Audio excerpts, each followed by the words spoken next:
zamjenice ravnatelja USKOK-a Željka Mostečak i Mirna Rukavina. Prvo optuženi Ivo Sanader, drugo optuženi Mladen Barišić, treće optuženi Ratko Maček, četvrto optužena Branka Pavošević, peto optužena Nevenka Jurak, za šesto optuženu Hrvatsku demokratsku zajednicu Damir Sesvečan, za Fimi Mediju Marica Ivanković, branitelji Jadranka Sloković i Čedo Prodanović, za drugo optuženog Ante Madunić i pišite kolega Mlinarić, za treće optuženog Tihomir Ubeša, četvrto optuženi Davor Cahun, peto optuženi Ivo Farčić je tu i Krešimir Vilajtović, šesto optuženi Davorin Budin i Tomislav Penić. Nema kolege Penića, dobro. I punomoćnica Matea Kolovrat, vi ste tu. Utvrđuje se da su na današnju raspravu pristupile sve pozvane osobe. Vijeće donosi rješenje, nastavlja se sa raspravom, prelazi se na dokazni postupak. Poziva se drugo optuženi Mladen Barišić koji se očitovao da se smatra krivim da i iznese svoj iskaz. Spustite se dole.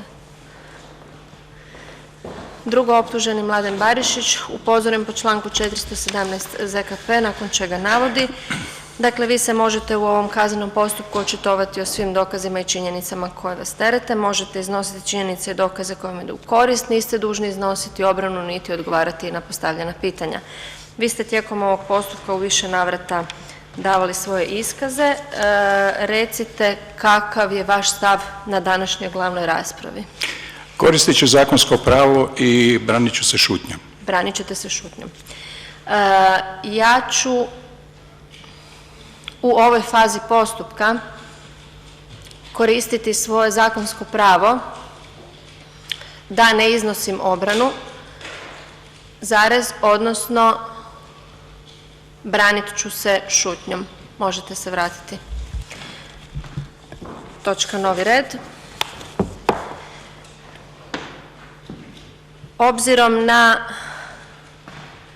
stav drugog optuženika i očitovanje da ne želi iznositi iskaz u ovoj fazi postupka, a očitovao se da se smatra krivim, Vijeće donosi rješenje na temelju članka 435 ZKP-a,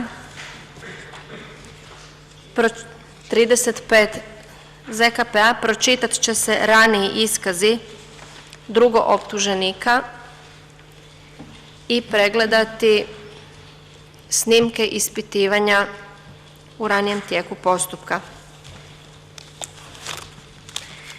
Evo sad samo kolege da se tehnički nešto dogovorimo. Vi ste dobili transkripte, vidjeli ste šta u tim transkriptima piše, imamo ih ukupno, znači bilo je snimanja ukupno 6 ili 7, ne mogu sad točno reći. Iz sadržaja transkripata ne proizlazi da je iznesena obrana, dakle obrane koje su iznesene se nalaze u zapisnicima. Naravno da sve to moramo pregledati. Da li ste suglasni oko toga da prilikom pregledavanja snimaka preskačemo onaj dio pouke o pravima, utvrđivanje istovjetnosti, jer to zaista jako dugo traje. Ja sam zamislila pregledavanje i čitanje tih iskaza na način da idemo kronološki, dakle da krenemo kako je bilo. Prvo snimanje, pa čitanje, pa snimanje, pa čitanje, pa tako da to sve skupa ima nekog smisla. Da li su stranke oko toga suglasne? Jeste, dobro. Samo malo vratimo se gore.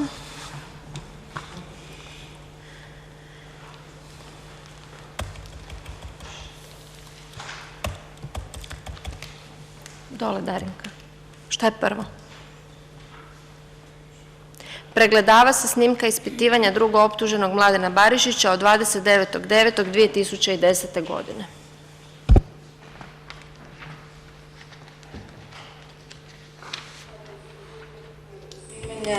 U 18 sati i 11 minuta, kada započinje snimanje ranije ispitivanja, molim za zapisnik,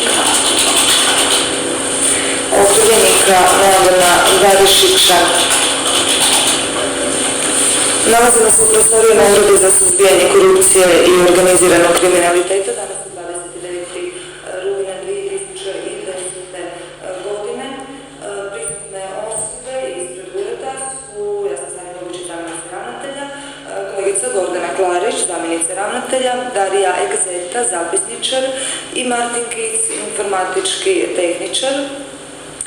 Provodi se radnje ispitivanja okrivljenika Mladena Barišića u kaznenom predmetu USKOK-a broj KAUS 207/10, KAUS 83/10 i ISUS 7/10 u kaznenom predmetu protiv Mladena Barišića i drugih osoba zbog kaznenih dijela, udruživanja za počinjenje kaznenih dijela, poticanja na zlouporabu položaja i ovlasti i kaznenih dijela protuzakonitog posredovanja.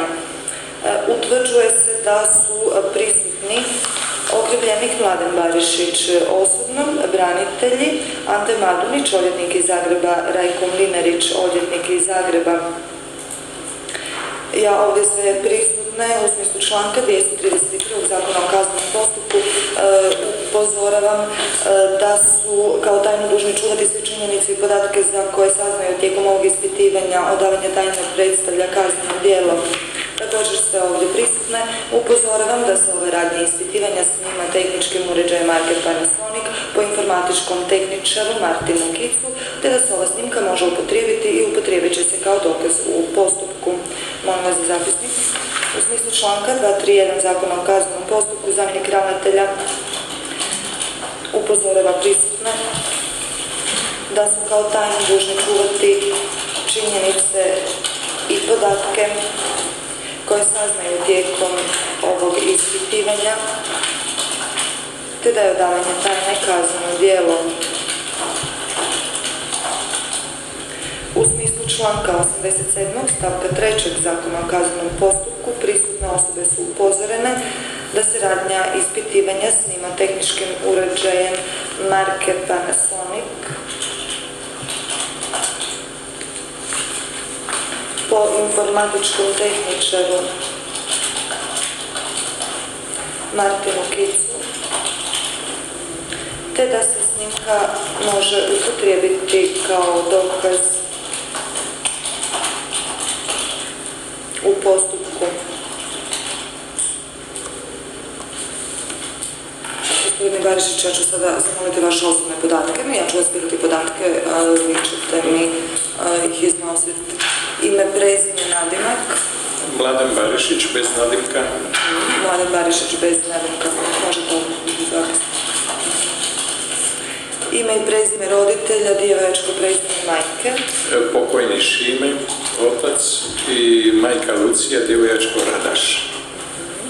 Majka Lucija, djevojačko Radaš. Mjesto rođenja. Šiben. Šiben. Dan, mjesec i godina rođenja. 18. svibnja 1948. Mjesto prebivališta ili boravišta. Zagreb, Užanova 6D. Užanova 6D. Narodnost i državljanstvo. Hrvatsko. Hrvatsko. Zanimanje i zvanje. Diplomirani ekonomist. Koju ste točno završili školu, koji fakultet? Ekonomski fakultet i magistrirao sam nešto. Gdje je ekonomski fakultet? Gdje? Ekonomski fakultet u Zagrebu, zarez, završen magisterij. Gdje ste zaposleni i koliko zarađujete? Zaposlen sam u Carinskoj upravi za Ministarstvo financija i zarađujem negdje sad plaća oko 15.000 cirka. Ministarstvo financija, Carinska uprava, na radnom mjestu ravnatelja, zarez, plaća oko 15.000 kuna. Za prednomala ispravka, oprostite, ja sam Ministarstvo financija državni tajnik, ali sam u jednoj ravnatelj Carinske uprave. Može. Ministarstvo financija, Carinska uprava, zarez, državni tajnik, zarez, na radnom mjestu ravnatelja, dobro, ravnatelj Carinske uprave, osobni identifikacijski broj, ako masku, da znate ne znam. Sve je danas uzeto, imao sam ga na jednom papiriću, izuzetnije. Dobro. Ne mogu ga, Ne znam. na pamet ga ne znam. Dobro.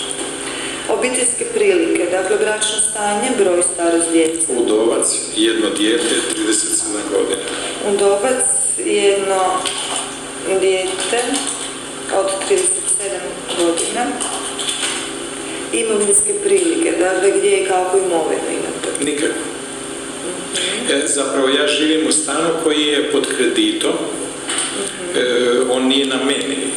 Ja to ne računam svojom imovinom jer sutra ukoliko ne bude mogao vraćati kredit, ja ostajem bez toga. Ja drugih nekretnina, pokretnina uopće ne posjedujem. Navodi da je stan u kojem živi, dakle da li je taj stan formalno u vašem vlasništvu, dakle da li ste vi upisani kao vlasnik ili to niste shvatila? Ne, jer prodajom starog stana i dijelom kredita je dijelom više od polovice kredit, znači, kako bih vam rekao... Ja vas pitam jednostavno da li ste vi vlasnik stana, ajmo reći u smislu formalno... A ne mogu ga niđe na sebe dok god kredit traje. A tko je upišen kao Hypo Consulting, koji su i gradili te stanove. Navodi da je stan u kojem živi u vlasništvu Hypo Consultinga. Zarez, to je stan u kojem on živi i za koji plaća kredit. Zarez, navodi da rekli ste druge imovine. Nema nikakav osobni automobil i nikakvih nekretnina, pokretnina posjedujem. Rekli ste imate osobni automobil koji? BMW. Navodi da ima osobni automobil marke BMW. Koja je vrijednost? Na isti način kupljen, ne znam koliko je to, 3 godine star auto, isto je kreditno kupljen. Zarez, ne znam vrijednost. Zarez, kupljen na kredit. Druge vrijednije pokretnine? Zarez. Druge vrijednije imovine nema. Dobro. Gdje i kada ste služili vojsku i da li imate čin? Nisam služio redovni vojni rok u višoj državi, a u ovoj sam u vojsci služio i tu sam dobio pričuvni čin. Redovni vojni rok nije služio. Zarez. Kada kažete da ste bili u vojsci, mislite kao sudionik Domovinskog rata. Sudionik Domovinskog rata, čin? Pričuvnog bojnika. Zarez. Čin pričuvnog Bojnika. Pričuvnog bojnika. I spomenica Domovinskog rata. Dobro, to je pod odlikovanje. Zarez. Dobro. Dakle, odlikovanje spomenice Domovinskog rata, još nešto?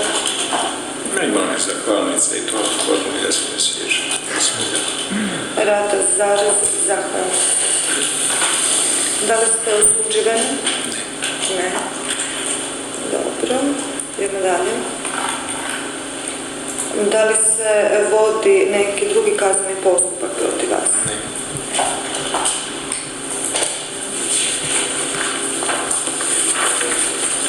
Ja ću vas sada upozoriti koje su vaše obveze koje imate kao okrivljenik u kaznenom postupku. Vi kao okrivljenik dužni ste odazvati se svakom pozivu, dužni ste odmah priopćiti svaku promjenu adrese, kao i namjeru da promijenite adresu.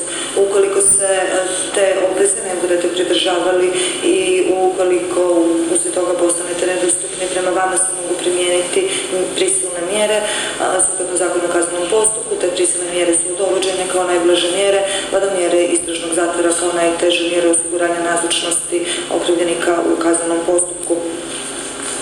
Da li ste razumjeli to upozorenje?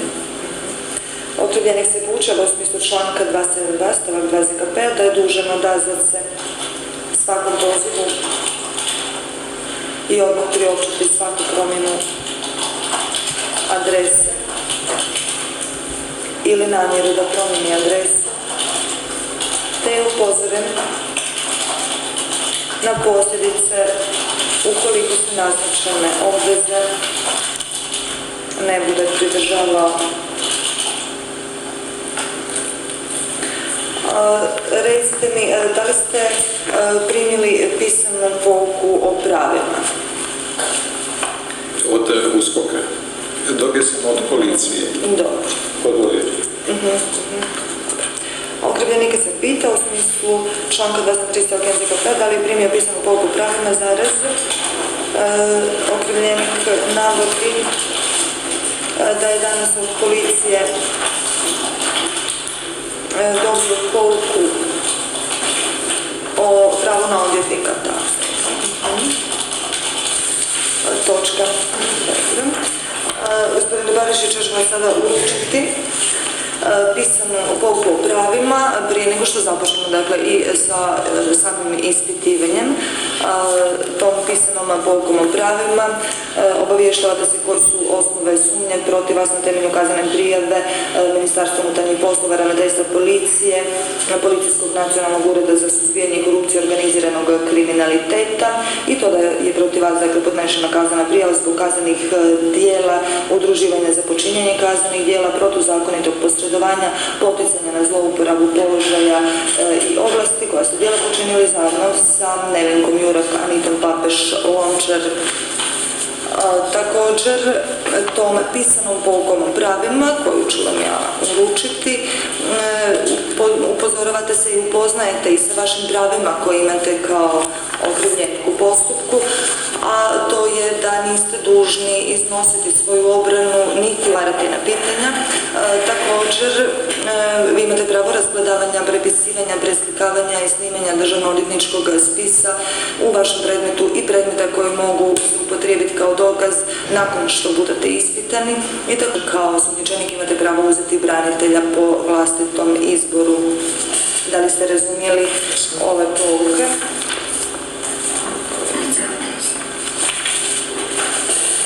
Ja ću vas zamoliti na jednu primjerku. Ovo je za vas, a ja vas molim samo ovdje. Mogu ovo? Može. Samo potpis ili? Potpis datum. Koji je danas 20? 29. rujan.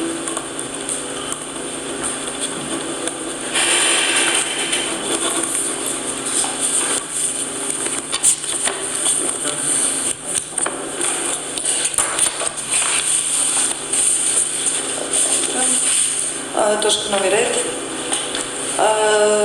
Utvrđuje se da je okrivljeniku Mladenu Barišiću prije početka ispitivanja predana pisana pouka o pravima broj K-OS-207/10 K-PO-US-I/10 zarez IS/US-28/10 od 29. rujna 2010. Točka. Utvrđuje se da je okrivljenik Mladen Barišić potpisom na primjerku pisane pouke o pravima potvrdio primitak iste. Točka. Novi red. Jesam li vas pitala da li ste razumjeli sva ova prava koja imate prava načina obrane, prava razgledavanja predmeta nakon što budete... Sve sam razumio. Utvrđuje se da okrivljenik upitan da li je razumio pouku o pravima navodi točka. Jesam, razumio sam. Točka.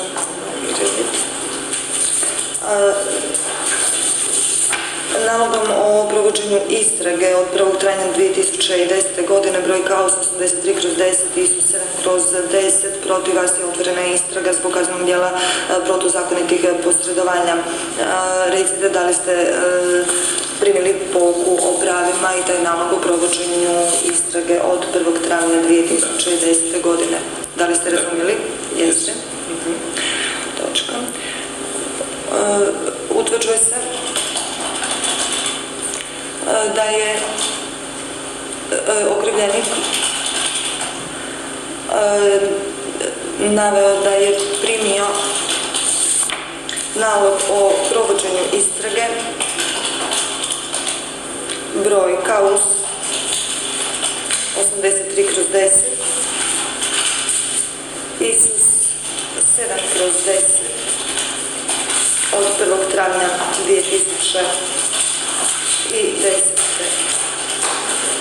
Zarez, te također da je primio i pisanu pouku o pravima uz taj nalog.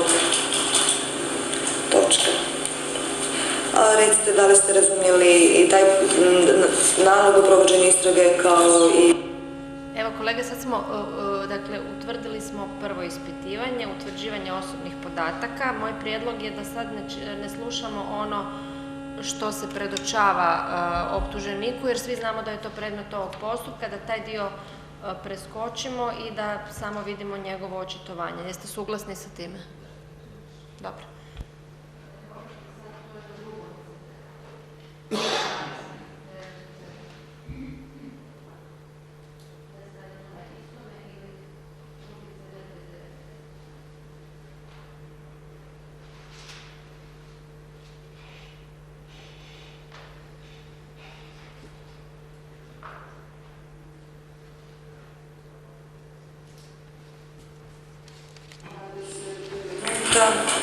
Nakon konsultacija okrivljenika sa braniteljima, okrivljeni Barišić, izvolite, upoznati ste sa vašim pravima u ovom postupku, dakle sa pravom da ne iznosite obranu, niti odgovarate na pitanja. Isto tako vaše pravo je da se očitujete o svim činjenicama i okolnostima za koje se teretite i da iznesete sve ono što smatrate da vam ide u prilog. Izvolite, što ste izabrali. Moram reći da sam ostao u šoku, nevjerici i jednostavno cijeli dan kako se događaji koji se zbivaju od jutra mojim uhićenjem, privođenjem i ovo. Ja sam sad u jednom stanju psihičkom potpuno rastrojenom i ja sam s odvjetnicima dogovorio da nisam u stanju dati iskaz. Dakle, za sada koristite svoje pravo i nećete sada iznositi ovdje? Ne. Okrivljenik zarez, molim vas brišite.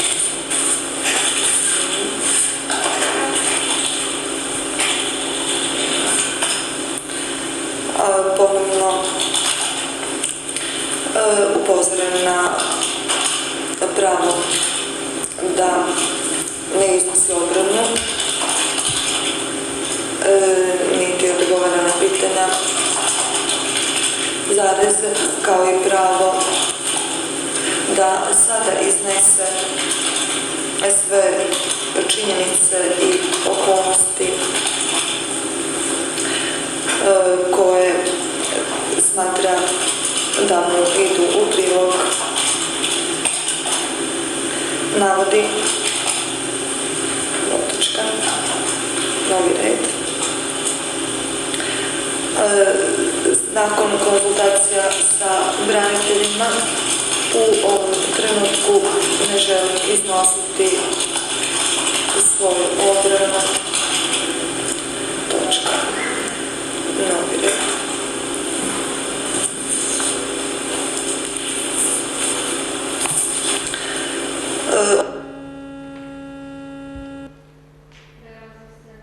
Pregledavanje snimke od 28. listopada 2010. godine. Kažete.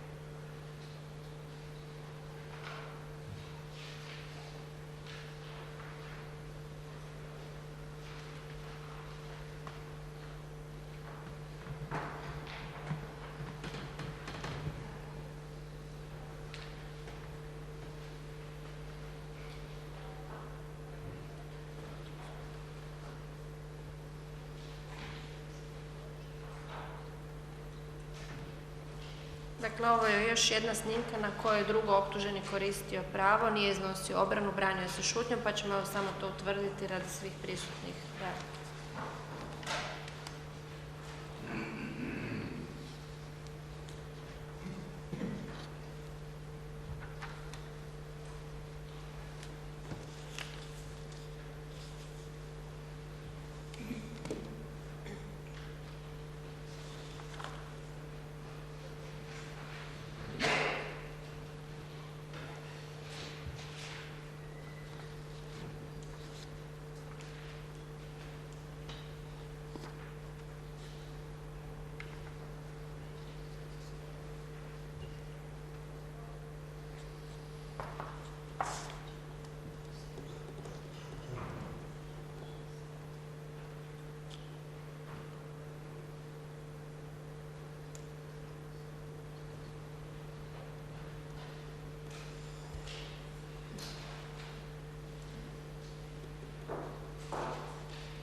sati i 20 minuta kada započinje i snimanje radnje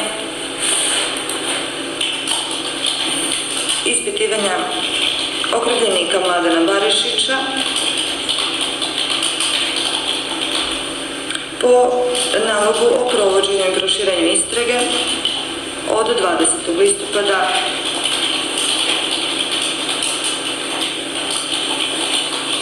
2010. Do iznošenja obrane konstatiram da ste od 137. stavku 1. i 4. Kaznenog zakona utvrđuje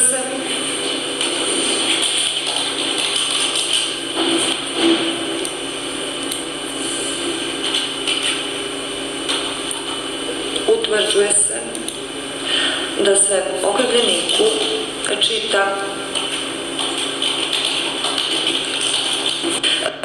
pozivana uz društvo Anilon i društva Logos komunikacije MAD Kunzuga u ukupnom iznosu od 1.400.000 na teret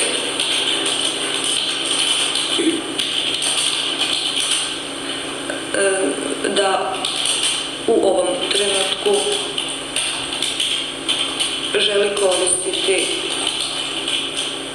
svoje zakonsko pravo i ne iznositi obranu. Točka novi red.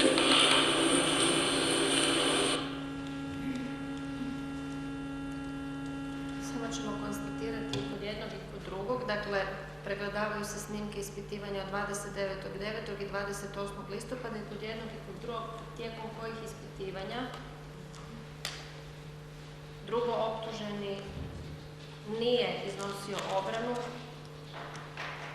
odnosno branio se šutnjom.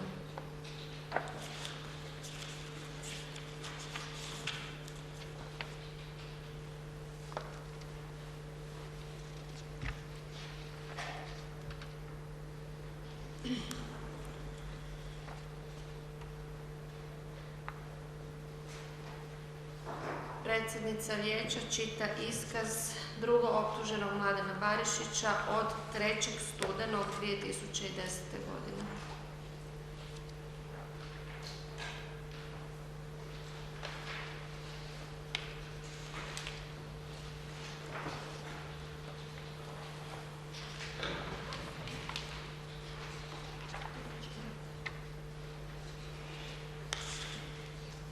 Dakle, 3. studenog 2010. godine drugo optuženi dao je svoj iskaz poučen u svojim pravima, naveo je da želi iznositi obranu i odgovarati na pitanja kako zamjenice ravnatelja, tako i prisutnih odvjetnika. U iskazu je naveo: ja sam bio angažiran u političkoj stranci Hrvatska demokratska zajednica od 1991. godine. Moje članstvo u toj stranci je bilo takvo da nisam imao nikakav politički status. Želim to pojasniti, naime radi se o tome da sam ja bio isključivo član te stranke, te kao takav nisam sudjelovao u donošenju odluka same stranke. Naime, stranka je svoje odluke donosila na sastancima predsjedništva stranke koje ja nisam bio član.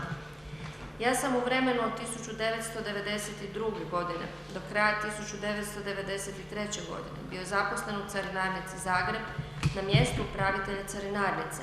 Na tom radnom mjestu bio sam sve do 1994. godine kada postajem zamjenik direktora Carinske uprave Republike Hrvatske.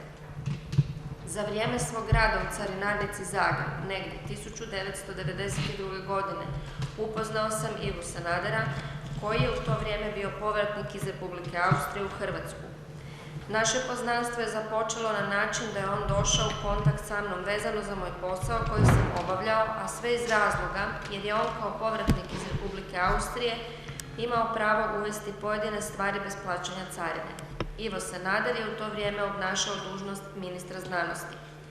Ja sam mu pomogao da on tu svoju zakonsku povlasticu iskoristi. Takav naš kontakt je tokom vremena prerastao u prijateljstvo. Ivo Sanader i ja znali smo se viđati, piti kavu i družiti se, ali u to vrijeme, kao niti kasnije, naš odnos je bio tako dobro poznanstvo, međutim nismo bili kućni prijatelji u smislu da nam se druže i obitelji.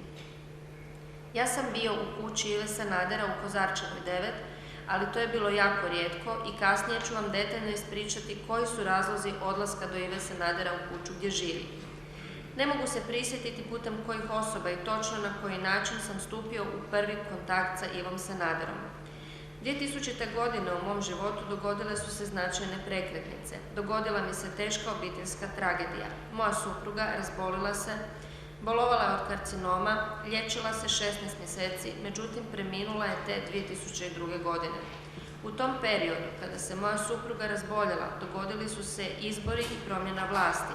Ja sam tada, po logici stvari, smijenjen s mjesta pomoćnika ravnatelja Carinske uprave Republike Hrvatske. To sam zbog promjene vlasti naravno i očekivao, jer takve se stvari uvijek i događaju kada se izgubi na izborima. Međutim, zbog osobno teških životnih okolnosti moram reći da sam to profesionalno degradiranje teško podnio, iako sam ga, kao što sam vam već i rekao, i očekivao. 2002. godine, kada mi je supruga preminula, tada me je Ivo Sanader zvao i ponudio mi da se više angažiram radom u HDZ-u. On je to napravio iz razloga što mi je želio pomoći, zaposliti me nekim poslovima, da ne razmišljam o bolesti supruge i smjeni koja mi se dogodila. Tako je došlo do mog aktivnijeg uključivanja u rad HDZ-a. To moje aktivnije uključivanje u rad stranke bilo je 2003. godine. Tada nisam dobio nikakvu konkretnu funkciju u stranci, niti sam bio član predsjedništva stranke. Moj angažman svodio se na to da bi me Ivo Sanader zamolio da nešto obavim i ja bih to učinio. Ti zadaci bili su razni, od toga da je primjerice trebalo organizirati popravljanje prostorija stranke, pronaći donatore za plaćanje nekih računa za stranku i sl. Nitko osim Ive Sanadera meni ne bi davao bilo kakve zadatke, ja sam isključivo u stranci u smislu mog rada dogovarao se sa predsjednikom stranke Ivom Sanaderom. Što se tiče financijskog stanja, u to vrijeme, 2003. godine, mogu reći da je stranka bila u dugovima, sredstva koja smo dobivali iz proračuna nisu bila dostatna za pokrivanje svih troškova. Mogu vam kratko pojasniti i kakav je tada bio sustav financiranja stranke. Postojali su županijski i gradski odbori koji su se praktički samostalno financirali, ja u tome nisam sudjelovao. Ja sam bio angažiran isključivo u radu središnjice stranke. Ja sam u periodu od 2003. godine pa do izbora 2004. godine radio na tome da se stranka financijski ojača. Konkretno, to je značilo da sam ja od svojih poznanika koji su poduzetnici pitao i tražio da li mogu financijski pomoći stranku kao donatori. Svi koji su predali novac kao donaciju stranci dobili bi zahvalnicu, a ta zahvalnica, to vam je službeni stranački dokument. Svaka osoba koja je dala novac kao donaciju stranci i u koju sam ja posredovao ima takvu službenu zahvalnicu HDZ-a. Mogu vam reći da sam se te 2003. sve do izbora 2004. godine maksimalno angažirao, a životno je i to da mi je i osobno u interesu bilo da pobjedi na izborima moja stranka, a što za mene osobno bi značilo vraćanje na staro radno mjesto. Izbori su bili u mjesecu studenom 2003. godine, a ja vam moram reći da se izborna godina uvijek naziva godina žetve. To vam govorim iz svog osobnog iskustva i tako vam je u svim strankama. Na tim izborima HDZ je pobjedio. Nakon izbora Ivo Sanader, koji je u međuvremenu imao potpuno povjerenje u mene, predložio me, a predsjedništvo stranke postavilo za rizničara stranke. Do tada ta funkcija rizničara u stranci nije postojala, a pojasnit ću vam i zašto je Ivo Sanader i predsjedništvo stranke odlučilo uspostaviti to mjesto rizničara. Naime, nakon tih izbora znali su se čuti glasine, a neke osobe su i dolazile u stranku i govorile da su dali donacije, a ja bih uvijek tražio da daju zahvalnicu i potvrdu o tome da su dali novac. Ispostavilo se da neke osobe takve potvrde nemaju, a tvrdili su da su novac davali. Ja sam te osobe pitao kome su davale novac, ali nikada nisam dobio odgovor, to nisu željeli otkriti. Ivo Sanader imao je puno povjerenja u mene, zato je mene postavio za rizničara, a kako bi pratio financiranje stranke i imao kompletan uvid u priliv i odliv novca. Inače, na toj sjednici predsjedništva stranke, kada sam ja postavljen za rizničara, za zamjenika rizničara postavljen je gospodin Božo Biškupić. Međutim, stvarno ja sam obavljao poslove rizničara, a prema mojim saznanjima Božo Biškupić se po tom pitanju nije jače aktivirao jer nije bilo za tim potrebe. Te 2004. godine pa do 1.1.2007. godine, a tu godinu ističem radi stupanja na snagu Zakona o financiranju političkih stranaka, situacija sa donacijama za stranku je bila puno fleksibilnija, naprosto nije bilo zakonske regulative kao što je to precizirano Zakonom o financiranju političkih stranaka. To vam govorim u tom smislu da nije bilo ograničenja u smislu iznosa koji se mogu donirati, a tek je Zakon o financiranju političkih stranaka sve to precizno regulirao. Inače, HDZ imala je agenciju koja se zvala Max Media. Direktor te agencije bio je gospodin Franjo Maletić, on je sada po mojim saznanjima direktor Vjesnikove tiskare. Od te Max Medije HDZ je imao više štete nego koristi, a po time mislim da su od te Max Medije ostali veliki dugovi. Radilo se o iznosu od 3 do 3,5 milijuna kuna. U tom trenutku kada sam utvrdio kakvo je stanje sa tom Max Medijom, u cijelu priču dolazi Nevenka Jurak. Naime, Nevenku Jurak poznajem duži niz godina. Ona je radila na HTV-u, a zatim je prešla raditi u jednu privatnu marketinšku agenciju. Nevenka Jurak nalazila se u nezavidnoj financijskoj situaciji, znam da joj je propala jedna firma, zbog dugova i nevraćenih kredita kuća je već bila skoro na ovrsi. Nevenka Jurak počela se baviti marketingom, govorila mi je da je to dosta dobar posao, ali da je velika konkurencija i da nije lako doći do posla. 2003. i 2004. godine Nevenka Jurak, koja je isto članica HDZ-a, pomagala je stranci koliko je mogla. Znali su je zvati iz stranke, tražiti usluge, kao na primjer izrada loga, tiskanje, uglavnom taj promidžbeni materijal koji je stranci potreban. Nevenka Jurak je preko svog trgovačkog društva Fimi Media te tražene usluge izvršila, a nikad nije to naplatila HDZ-u, to je bio njen doprinos stranci. Nakon dobivenih izbora trebalo je iznaći izvore financiranja stranke. Razgovarao sam o tome sa predsjednikom stranke Ivom Sanaderom kako bi trebalo osmisliti neku dodatnu djelatnost. Tako smo čak razgovarali i o tome da bi mogli otvoriti prodavaonicu u prostoru sjedišta stranke. Naime, stranka ima jedan manji poslovni prostor u prizemlju te zgrade, tamo je zapravo nekakva pekarnica, a sklopljen je ugovor o najmu. Kada smo Ivo Sanader i ja razgovarali o mogućnosti da bi u tom prostoru otvorili prodavaonicu, od toga smo morali odustati, naprosto taj prostor je imao dugoročni ugovor o najmu i najmoprimce nismo mogli tražiti da ga napuste.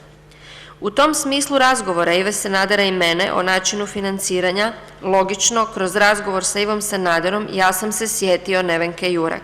Mislio sam, žena nema posla, u financijskim je problemima, puno je već koliko je pomogla stranci, pa bi sada stranka mogla njoj pomoći i osigurati joj poslove. U to vrijeme razgovaralo se o tome da će se ugasiti ona agencija Max Media. Ja sam bio prisutan na sastanku na kojem je bio Ivo Sanader i Franjo Maletić koji je rukovodio tom agencijom, razgovarali smo o gašenju Max Medije, a Franjo Maletić nam je rekao da se prvom moraju podmiriti dugovi.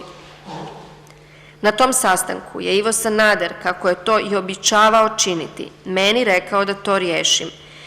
Logičan nastavak svega bio je angažman Fimi Medije i Nevenke Jurak. Ja vam moram reći da Nevenka Jurak da je bila u boljoj financijskoj situaciji i da je njeno društvo Fimi Medija bolje poslovalo, da ona najvjerojatnije nikada ne bi ušla u ovaj aranžman koji smo dogovorili.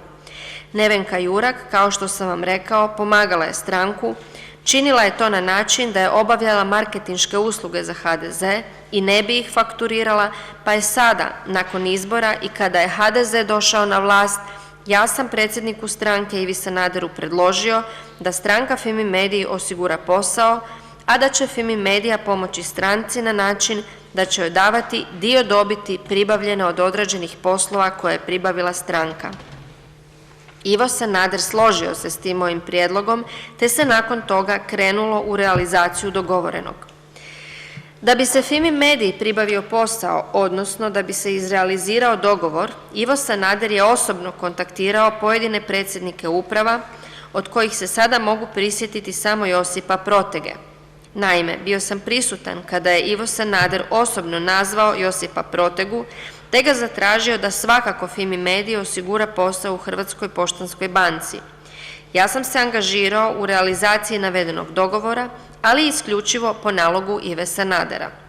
Naime, on mi je naložio da kontaktiram pojedine predsjednike uprava javnih trgovačkih društava, što sam ja i učinio, i tražio ih da svakako Fimi Mediji osiguraju posao unutar tih društava u kojima su predsjednici uprava.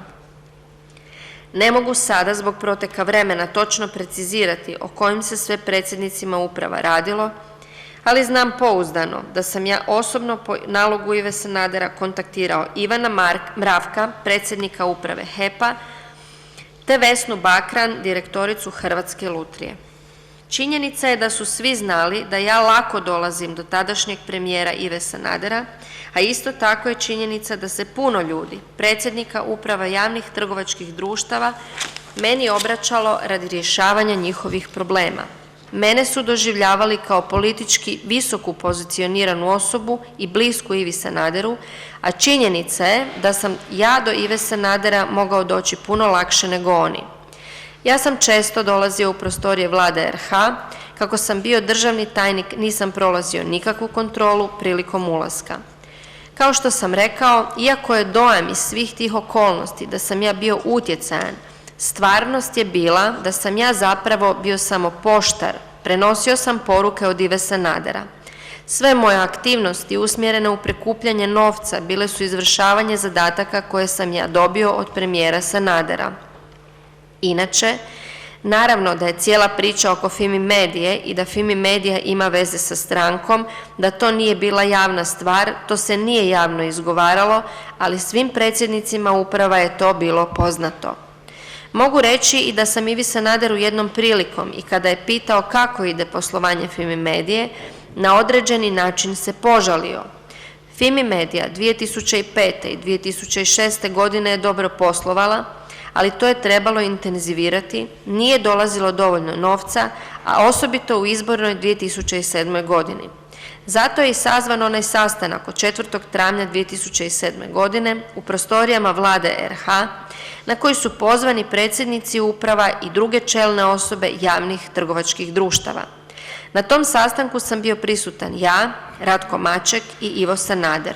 Tema sastanka nije bila samo Fimi Medija, a činjenica je da je sastanak u prostorijama Vlade od strane Ive Sanadera sazvan radi realizacije projekta televizije Z1.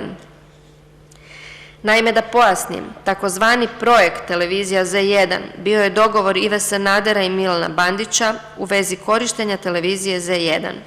Njihov dogovor je bio takav da se HDZ-u omogući 50% upravljačkih prava na televiziji Z1. To je realizirano na način da je HDZ osnovao društvo Sljeme produkcija, preko kojeg je upravljalo televizijom Z1 u omjeru 50%. Nevenka Jurak je ispred Fimi Medije sklopila ugovor s društvom Sljeme produkcija o ekskluzivnom pravu oglašavanja na televiziji Z1. Na tom sastanku u vladi RH, koji se održao 4. travnja 2007. predsjednicima uprava bilo je rečeno od Ive Sanadera da se obrate meni kako bi im ja pojasnio na koji način će javna trgovačka društva stupiti u poslovni odnos s televizijom Z1. Naime, ja sam im trebao objasniti da dio budžeta koji imaju u svojim javnim trgovačkim društvima namjene za oglašavanje preusmjere na oglašavanje na televiziji Z1. Na način da to svoje oglašavanje realiziraju putem Fimi Medije koja je imala sklopljen ugovor sa društvom Sljeme produkcija o ekskluzivnom pravu oglašavanja na televiziji Z1. Na tom sastanku u vladi RH Ivo Sanader je spomenuo i Fimi Mediju, a koliko ja znam, tada je već većina javnih trgovačkih društava i radila sa Fimi Medijom. Svima prisutnima koji su bili čelne osobe tih trgovačkih društava bilo je jasno da se sa Fimi Medijom mora raditi, iako naravno da Ivo Sanader to nije javno na tom sastanku tako izrekao, nego to je bilo u smislu sugestije. Ali svi su, uključujući i mene, jako dobro znali da Ivo Sanader ne tolerira neposluh, a da se i za manji neposluh može izgubiti položaj. Moram vam reći da je čak i meni, koji sam bio blizak sa Ivom Sanaderom, bilo važno da ga nekim svojim činom ne razljutim, a onda možete misliti kako su se osjećale i ponašale ostale osobe, pa i direktori ovih javnih poduzeća. Činjenica je da se nalozi Ive Sanadera nisu preispitivali, da su se njegove želje i sugestije izvršavale, a činjenica je da su svi bili svjesni sa kakvom lakoćom ih Ivo Sanader može smijeniti sa položaja koji obnašaju. Ivo Sanader ne samo da je pazio tko će biti postavljen na koju funkciju, nego praktički nitko drugi osim Ive Sanadera o tome nije stvarno odlučivao. Svi oni koji su bili postavljeni na nekim važnim funkcijama jako su to dobro znali. Morate razumjeti da kada ovo govorim, niti sebe ne isključujem. I meni je bilo bitno izvršiti ono što mi Ivo Sanader naloži. Inače, kroz cijeli period što se tiče raspolaganja novcem u stranci, nitko niti jednu lipu nije mogao potrošiti bez odobrenja Ive Sanadera. Što se tiče davanja novca koji je dogovoren iz poslovanja Fimi Medije, to sam ja osobno radio kao rizničar. Stvar se odvijela tako da je meni Ivo Sanader rekao da treba novca, ja bih nazvao Nevenku Jurak i pitao koliko ima raspoloživih sredstava ili bih joj rekao koliko novca treba prikupiti. Potom bi ja osobno od Nevenke Jurak preuzimao novce. Ja sam novac koji sam dobivao od Nevenke Jurak u manjem dijelu, a radilo se o iznosima od 100 do 200 tisuća kuna, mjesečno predavao Branki Pavošević. Branka Pavošević radi u stranci. Taj novac trošio se za redovite potrebe, pritom mislim na plaćanje troškova koji se nisu mogli platiti sa računa stranke, jer jednostavno za to nije bilo novca na računu. Koliko ja znam, to što je predavano Branki Pavošević trebalo bi biti evidentirano. Ukupno je Nevenka Juraku meni u cijelom ovom periodu od 2005. godine pa do sredine 2009. godine predala na ruke u kuvertama novac u ukupnom iznosu od oko 32 milijuna kuna, moguće i nešto više. Ja vam moram reći da je meni zapravo Nevenka Jurak rekla o kojem se otprilike iznosu radi. To mi je rekla kada su počeli medijski napisi oko Fimi Medije. Ja nisam vodio nikakvu evidenciju o tome koliko novca preuzimam, niti sam dobivao potvrde o tome koliko sam novca predao. Najveći dio sredstava od mene je osobno preuzeo Ivo Sanader. U 2009. godini odnio sam mu kod njega doma u 2 navrata ukupno 2 milijuna eura. To je bilo vrijeme negdje između moje operacije koja je bila u proljeće 2009. godine, i ostavke Ive Sanadera početkom srpnja 2009. godine. Naime, Ivo Sanader me je pitao ima li novca, da hitno treba veći iznos, interesirao se kako stojimo sa donacijama i novcem. Nije mi tada precizirao koji iznos treba, samo mi je rekao da prikupim onoliko koliko mogu. Ta zadnja 2 puta ja sam mu novac nosio u njegovu kuću u Kozarčevu. Rekao mi je da mu je novac potreban radi lobiranja vezano za pregovore za ulazak u Europsku uniju. Inače, ja sam Ivi Sanaderu novac predavao uvijek kada bi on rekao da mu treba novca, a obično sam donosio novac njemu u prostorije stranke i Ivo Sanader je osobno te veće iznose preuzimao, te osobno raspolagao tim novcem za potrebe za koje je on smatrao da treba. Ja imam i daljnjih neposrednih saznanja o predmetu ovog postupka koje želim reći u svoju obranu, kao i odgovoriti na sva vaša dodatna pitanja, pa bih molio dodatni termin za iznošenje obrane. Prelazi se na ispitivanje od 4. studenog 2010. godine. Dakle, to je samo nastavak ovog ispitivanja od 3. studenog. Ja sam se ozbiljno razbolio početkom 2008. godine sa ozbiljnom dijagnozom karcinoma. To je bio razlog da sam se isključio iz aktivnog rada u stranci, odnosno više nisam aktivno sudjelovao u aktivnom radu stranke. Unatoč toga, ja sam ostao jedina spona između novaca koji je bio prosljeđivan iz Fimi medije prema stranci i Ivi Sanaderu. Moram napomenuti da unatoč takvog mog stanja, Ivo Sanader nije imao sluha za to. Isto tako, prisjećam se da me u tom vremenu znao i nazvati telefonski i tražiti od mene da obavim pojedine telefonske razgovore za njegove potrebe, kao što je organiziranje nekakvih sastanaka za njegove potrebe. Mogu reći da je mene Ivo Sanader zapravo često znao tražiti da kontaktiram razne osobe i organiziram sastanak, ja sam mu u tom smislu služio gotovo kao tajnica. A činjenica je da su i iz tih razloga mene doživljavali puno moćnijeg i utjecajnijeg nego što jesam. Svi kontakti i svi sastanci, kao i svako moje djelovanje u pravcu prikupljanja novca, radio sam po direktnom traženju Ive Sanadera. Ja sam u Hamburgu na liječenju proveo više dana, pa sam tako 10 dana bio na bolničkom liječenju, a potom sam 5 ili 6 dana koristio hotelski smještaj dok mi nisu izvađeni kateteri i nisam bio spreman za povratak u Hrvatsku. Moje bolničko liječenje u Hamburgu odvijalo se počevši od 9. travnja 2009. pa ovih narednih 15 dana. Ne mogu sada precizirati točno vrijeme osim perioda o kojem sam vam prethodno govorio, a to je da sam iznos od 2 milijuna eura predao Ivi Sanaderu u njegovoj kući, a to je sigurno bilo nakon moje operacije, što praktički znači vrlo brzo prije nego je Ivo Sanader naprasno otišao iz politike. Unatoč tome što sam po mišljenju mnogih bio osoba od povjerenja Ive Sanadera, činjenica je da ja jesam bio osoba od povjerenja Ive Sanadera, ali upravo za obavljanje njegovih naloga, o čemu vam sada govorim. Ivu Sanadera nakon što je otišao vidio sam nekoliko puta, ali to su bili slučajni susreti. Ivo Sanader nakon što je 1.7.2009. godine dao ostavku i otišao, više me nije kontaktirao. Moram reći da me to kao čovjeka i povrijedilo, jednostavno više nisam bio bitan i osjećao sam se prevarenim. Takva moja neaktivnost u stranci, kao što sam rekao, trajala je od početka 2008. pa sve do odlaska Ive Sanadera, a mogu reći i nadalje, jer sam u konačnici razriješen s mjesta rizničara stranke, o čemu ću vam kasnije detaljnije pripovijedati. Kao što sam rekao, Božo Biškupić je bio zamjenik rizničara za isto ono vrijeme dok sam i ja bio rizničar stranke. On nije aktivno učestvovao u poslovima rizničara, znao mi je govoriti ti si mlađi i vještiji u tome, pa daj onda ti obavi taj dio posla.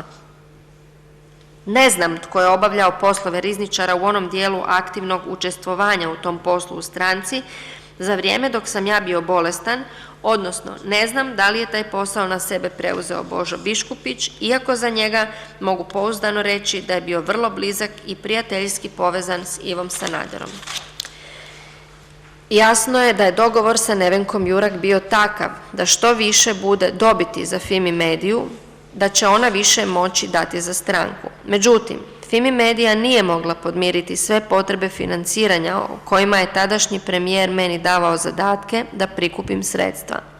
Meni je poznato da je i iz drugih izvora dolazio novac, ali ja ne mogu govoriti o tome na koji su način postupale druge osobe.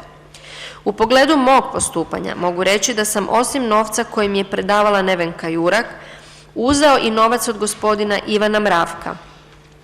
Ivan Mravak mi je rekao da je od neka 4 poslovna čovjeka dobio donaciju za stranku, pa mi je predao skupljeni iznos od 600.000 kuna. Tada kada mi je Ivan Mravak predao taj novac, Ivan Mravak više nije bio predsjednik uprave HEP-a. Ja sam novac koji sam dobio od Ivana Mravka spremio u kasu koja se nalazila u mom uredu u carini. U toj kasi držao sam i novac koji mi je predavala Nevenka Jurak. U trenutku kada je dao ostavku Ivo Sanader, dakle 1. srpnja 2009. godine, ja sam u kasi u mom uredu u carini imao ukupno 300.000 eura i još 2 milijuna kuna. Ispričat ću vam i neke okolnosti koje su se dešavale oko ostavke Ive Sanadera. Ja nisam znao ništa o tome da će Ivo Sanader dati ostavku. Sjećam se da me u ponedjeljak nazvao Ivan Jarnjak i pozvao da dođem do njega u Sabor. Ja sam došao, Ivan Jarnjak je bio vidno uznemiren i samo mi je rekao da će se nešto strašno dogoditi, da mi ne može reći što, ali da će to odjeknuti kao bomba. Način na koji je Ivan Jarnjak govorio o tome da će se dogoditi nešto strašno i mene je uznemirio. Iz Sabora sam krenuo prema zgradi vlade RH, tamo sam imao parkiran auto. Nisam namjeravao ulaziti u zgradu vlade, a susreo sam se ispred zgrade tadašnjeg premijera Ivu Sanadera. Kratko smo razgovarali, ja sam mu pristupio i rekao da sam bio kod Ivana Jarnjaka u Saboru, da Ivan Jarnjak govori da će se nešto dogoditi, pa sam pitao Ivu Sanadera o čemu se radi. On mi je samo kratko rekao da će se ovih dana obznaniti da on odlazi. Mene je to što čujem od Ive Sanadera šokiralo, ali tada nisam bio u prilici pitati ga zašto, što se dogodilo, a i sam Ivo Sanader mi je izgledao da je u žurbi i u svojim mislima. Odmah sljedeći dan, bio je utorak, na pres konferenciji je javno obznanio da daje ostavku. Tog istog dana ja sam bio pozvan u vladu, došao sam po telefonskom pozivu, ali ne mogu precizirati da li me zvala tajnica osobno ili Ivo Sanader. Tamo me dočekao Ivo Sanader zajedno sa Jadrankom Kosor. Tada je Ivo Sanader Jadranki Kosor rekao da kod mene ima nešto novca koji se može upotrijebiti za predsjedničku kampanju. Mene je Ivo Sanader pitao koliko je kod mene novca i ja sam rekao da imam 300.000 eura i 2 milijuna kuna. Ja sam prije odlaska na taj sastanak, sluteći da bi me se moglo pitati za novac, i prebrojao koliko ima novca u mojoj kasi u carini. To nije bio problem prebrojati, novac je bio pakiran u buntove, po 100 novčanica vezanih gumicama, pa se tako brzo prebroji taj iznos. Bilo je novčanica u raznim apoenima, ali kao što sam rekao, bili su posloženi u buntove od po 100 novčanica. Taj sastanak sa Ivom Sanaderom i Jadrankom Kosor je kratko trajao. Ja sam ga shvatio kao primopredaju rizničara. Razlog mog dolaska je bio taj da se kaže Jadranki Kosor da postoji taj novac. Ona je to primila na znanje, nije ništa komentirala. Ivo Sanader me je pitao koliko ima tog novca, a Jadranki Kosor je rekao da se izbori ne mogu dobiti samo sa financiranjem iz redovnih sredstava, a pritom je rukom pokazao ispod stola i rekao da se izbori dobivaju sa 2/3 tog novca ispod stola, a tek je 1/3 na stolu, odnosno samo je 1/3 legalnih sredstava. Meni je tada Jadranka Kosor djelovala uplašeno, nije ništa komentirala niti govorila. Ja sam se tog novca želio riješiti što prije, zvao sam glavnog tajnika gospodina Bačića, ali se on oglušivao na moja traženja da predam taj novac i govorio mi je da o tome ne može odlučiti bez premijerke. Tada je bila situacija takva da je meni bilo jasno da sam ja u političkom smislu svrstan uz Ivu Sanadera, pa da će u tom smislu ovo biti i kraj moje aktivnije političke karijere. Moj dojam da su Jadranka Kosor i Branko Bačić bili u nedoumici što učiniti, zapravo je bilo tako da sam se ja želio riješiti tog novca, a oni ga jedan duži period nisu htjeli primiti, jednostavno su se pravili da me ne čuju, ignorirali su me. Međutim, pozvao me nakon nekog vremena gospodin Branko Bačić, glavni tajnik, i rekao mi da taj novac predam na blagajnu u stranci. Ja sam tako i učinio, predao sam sav novac koji sam imao u kasi u carini gospođi Marici Glavaš, koja je tada vodila financije. Nemam saznanja što je dalje s tim novcem bilo. Inače, ja nisam govorio Branku Bačiću niti bilo kome drugome otkud taj novac koji predajem.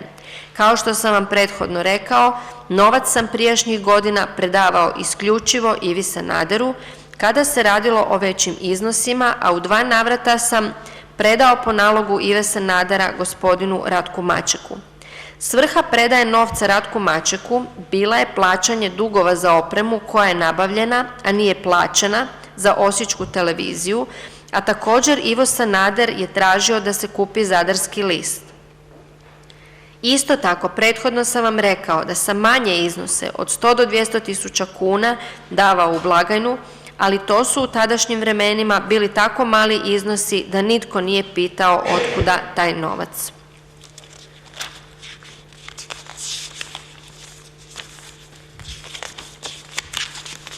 Čita se iskaz, dakle to je opet nastavak ispitivanja od 5. studenog.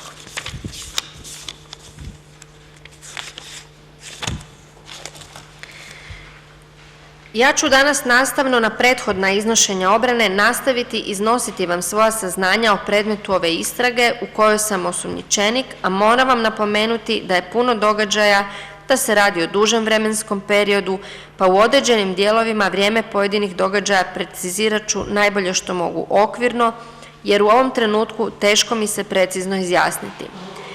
Svakako, sve okolnosti o kojima ću vam govoriti detaljno ću iznijeti, čega se sjećam. Jučer sam vam spomenuo da je novac koji sam ja dobivao od Nevenke Jurak trošen na Osječku televiziju i na kupovinu Zadarskog lista.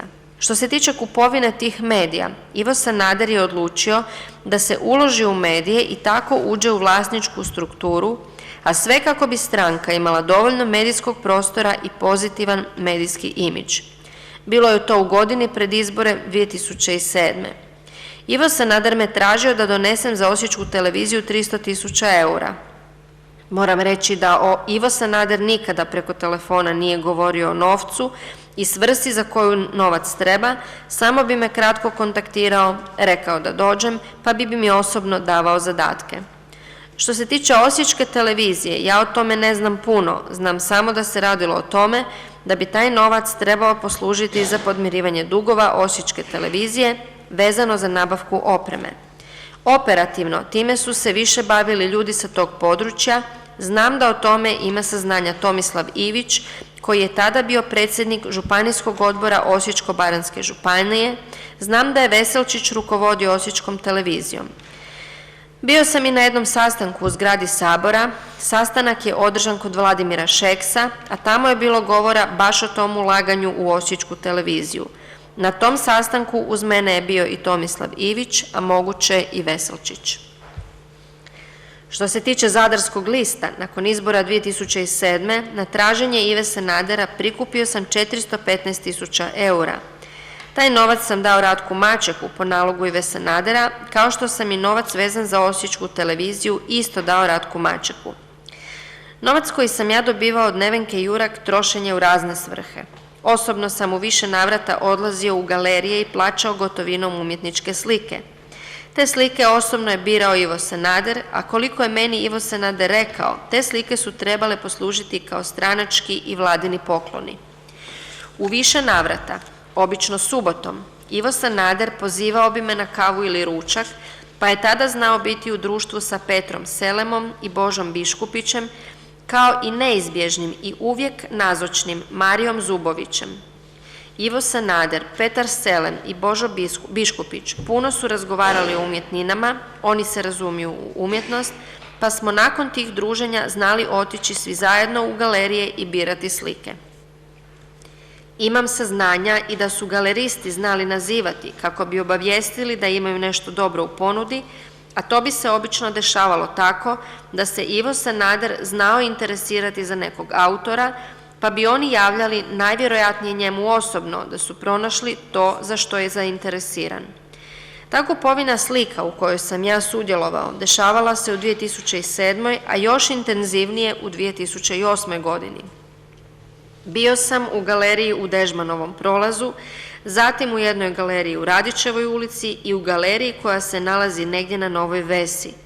Ne mogu se sjetiti kako se zove vlasnik galerije u Novoj Vesi, ali znam da vlasnik galerije ima sina, a u novinama sam čitao da je taj njegov sin bio u vezi sa onom pjevačicom Lanom. To sam zapamtio zato što se po novinama pisalo kako je Lana puno starija od tog svog dečka.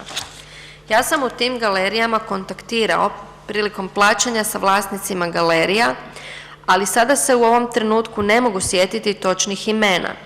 Ne znam točno koje su slike kupovane, ali sjećam se primjerice da je dosta puta radilo se o autoru Tihomiru Lončaru.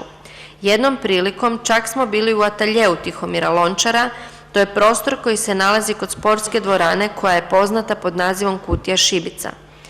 Inače, nakon što bi Ivo Sanader osobno odabrao sliku, ja sam odlazio plaćati u te galerije. Radilo se o rasponu cijena od 3.000 eura do najviše 10.000 eura, sve su to bili domaći autori. Ukupno sam u svrhu kupovina slika dao oko 30.000 eura. Po slike su, nakon što bi ih ja platio, u pravilu dolazili ljudi iz osiguranja Ive Sanadera, pa bi te slike vozili u prostorije stranke.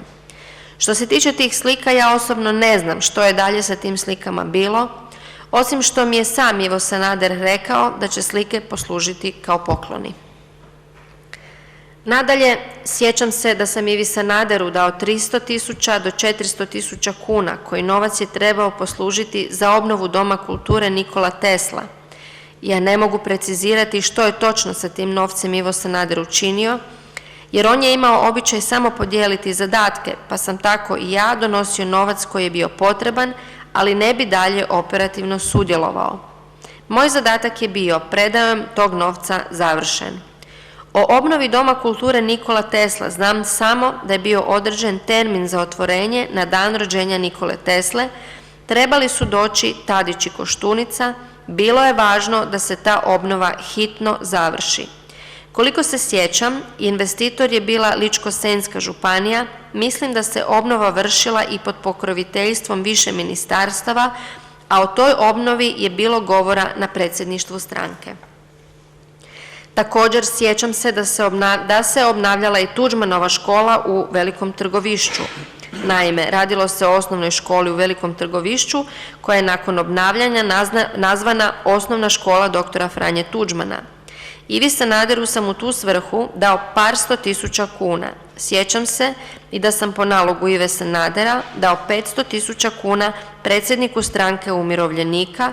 To je bilo u vrijeme kada je Ivo Sanader sa predsjednikom stranke umirovljenika dogovarao koaliciju. Taj predsjednik stranke umirovljenika kojem sam ja predao novac je prethodnik sadašnjeg predsjednika stranke umirovljenika koji se zove Hrelja. Ne mogu se u ovom trenutku prisjetiti njegovog imena.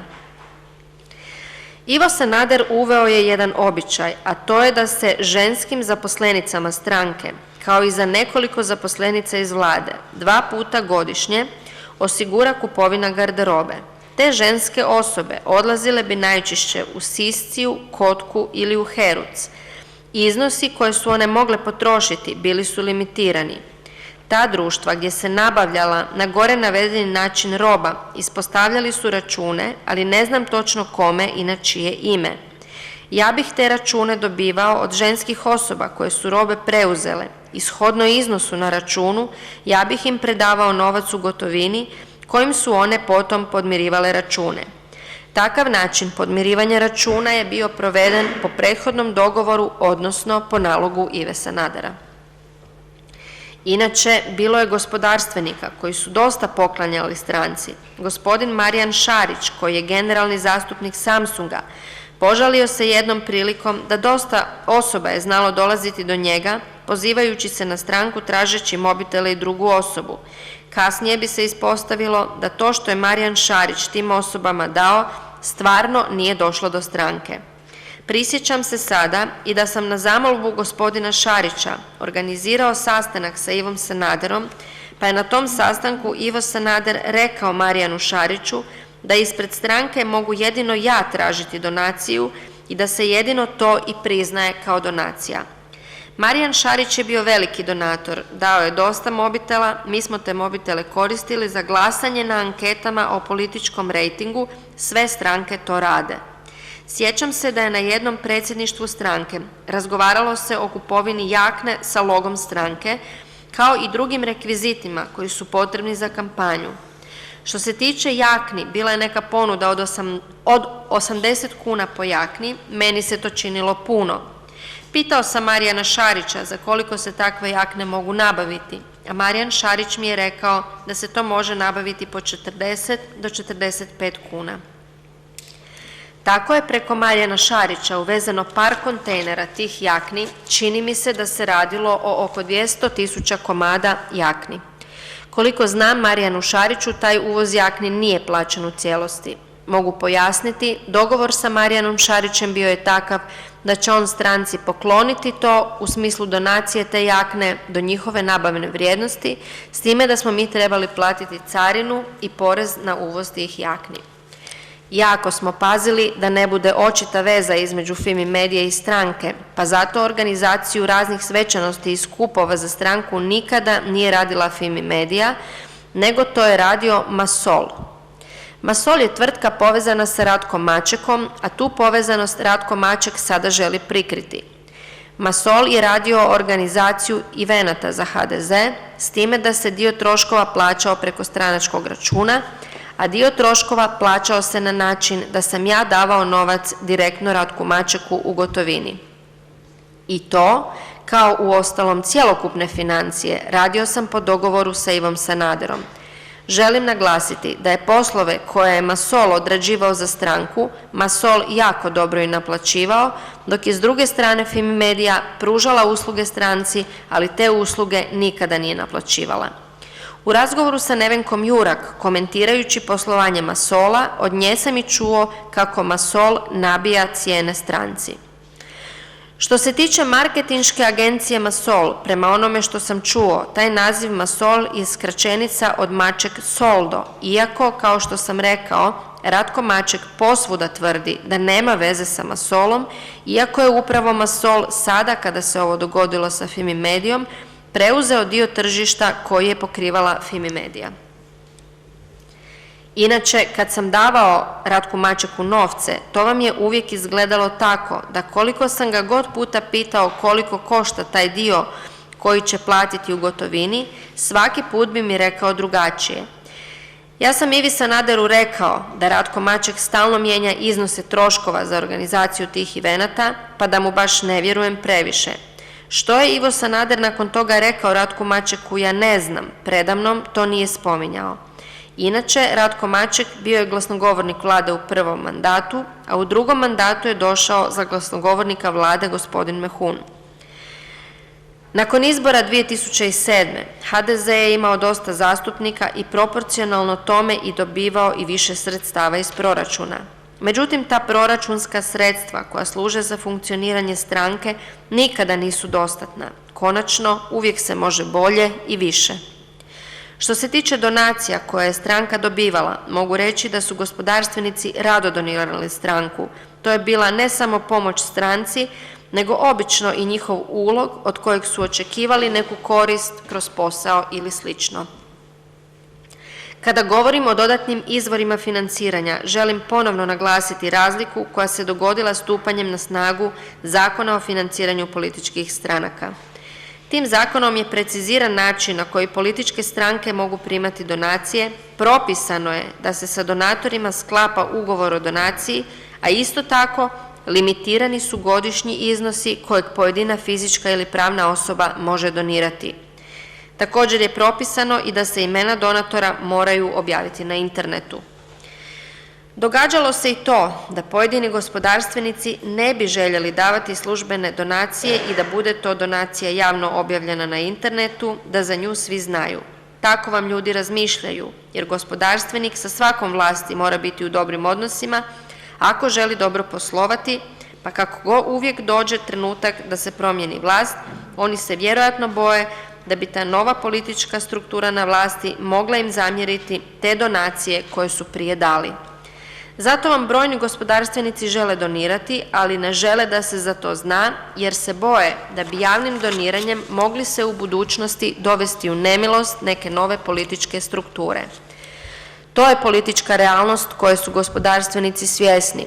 Istina je isto tako da sve ovo ostavlja i prostor da netko misli da je dao novac kao donaciju, a da zapravo taj novac i nije uopće poslužio stranci, nego bi ga netko zadržao za sebe i svoju korist. Prethodno sam spomenuo da se pazilo da se ne vidi povezanost Fimi Medije i HDZ-a, a isto tako pazio sam da Fimi Medija ne radi direktno sa carinom. Zato je potrebne usluge carina naručivala od Anilona. O samom poslovanju Fimi Medije više zna Nevenka Jurak. Ja sam svega u par navrata bio u prostorijama Fimi Medije. Fimi Medija imala je poslovne prostore negdje kod Radničke ceste, ne znam točnu adresu, a u neko doba se Fimi Medija premjestila u nove urede, isto na tom području Radničke ceste, ne znam točnu adresu. Bio sam i u starom i u novom poslovnom prostoru, ali vrlo rijetko. Što se tiče perioda od 2004. do 2007. već sam spomenuo da je i sam Ivo Sanader znao preporučiti Fimi Mediju pojedinim direktorima u situacijama kada bi održavao sastanke s njima, a ja sam i osobno angažirao se kod pojedinih direktora u pravcu da angažiraju za poslove marketinga Fimi Mediju. To da je interes samog premijera da se angažira Fimi Medija brzo se pročulo među samim direktorima, a svima njima je manje više bilo svejedno tko će taj posao raditi, pa su i zbog svog interesa i da udovolje sugestijama Ive Sanadera i angažirali Fimi Mediju. U tim počecima 2005. godine bilo je potrebe da se svima da do znanja da bi bilo dobro da rade s Fimi Medijom. Posao je polako krenuo i bilo je neke koristi i za stranku. Od tog sastanka u vladi 4. travnja 2007. praktički više nije bilo potrebe za većim urgencijama, jer na tom sastanku bili su čelni ljudi javnih tvrtki, a svima je bilo jasno nakon toga da Nevenka Jurak ima neposrednu potporu Ive Sanadera. To je bila izborna godina i naravno da je bio interes pojačati poslovanje Fimi Medije, pa je u tom smislu na sastanku Ivo Sanader i dao svima jasno do znanja da je potrebno pojačati promidžbene aktivnosti, te u tom kontekstu je spomenuo i Fimi Mediju, te ih uputio da se obrate meni.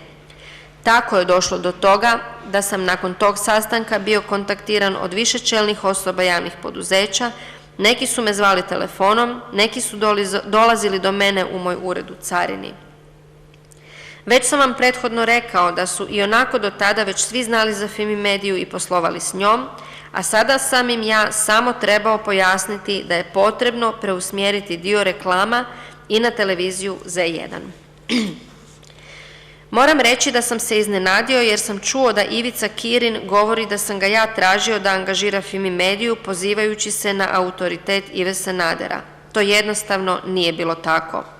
Jednom prilikom na većem sastanku, radilo se o redovitim sastancima predsjedništva stranke, a uvijek su tamo bili pozivani i pozvane druge osobe, bio je i Ivica Kirin, tada ministar unutarnjih poslova. Redovito je na kraju tih sastanaka Ivo Sanader pitao kakvo je stanje sa financijama, imamo li dovoljno sredstava, pa bi i prisutne uvijek poticao na veći angažman u pravcu financijske potpore stranci. Na jednom od takvih sastanaka, kada je Ivo Sanader rekao da bi se trebalo angažirati i financijski potpomoći stranku, prvi je Ivica Kirin skočio i rekao da ima jedan dobar projekt, da se radi o velikoj kampanji vezano za sigurnost prometa na cestama. To vam govorim zato što sam bio iznenađen kako Ivica Kirin sada izvrće stvari, te navodi da bi ja njemu nalagao ili prenosio poruke premijera, a kao da on kao ministar unutarnjih poslova ne može doći u kontakt s premijerom. Na tom se sastanku baš sam Ivica Kirin pohvalio kako on odmah može pomoći kroz realizaciju tog projekta, a Ivica Kirin prema mojim saznanjima poznaje i Nevenku Jurak, a osim toga mislim da mu je i prije bilo poznato trgovačko društvo Fimi Media. Taj sastanak na kojem je Ivica Kirin odmah poprilično sretan što se može pokazati pred premijerom kao efikasan, pohvalio da ima taj veliki marketinški projekt, održan je u prostorijama stranke. Bio je jedan drugi sastanak na kojem smo bili sami Ivica Kirin, Ivo Sanader i ja i gdje je bilo govora o kampanji za sigurnost cestovnog prometa i angažmanu Fimi Medije. Ovi sastanci o kojima sam vam sada govorio događali su se negdje u prvoj godini mandata ministra Ivice Kirina, najvjerojatnije negdje početkom 2006. Za izbore 2006.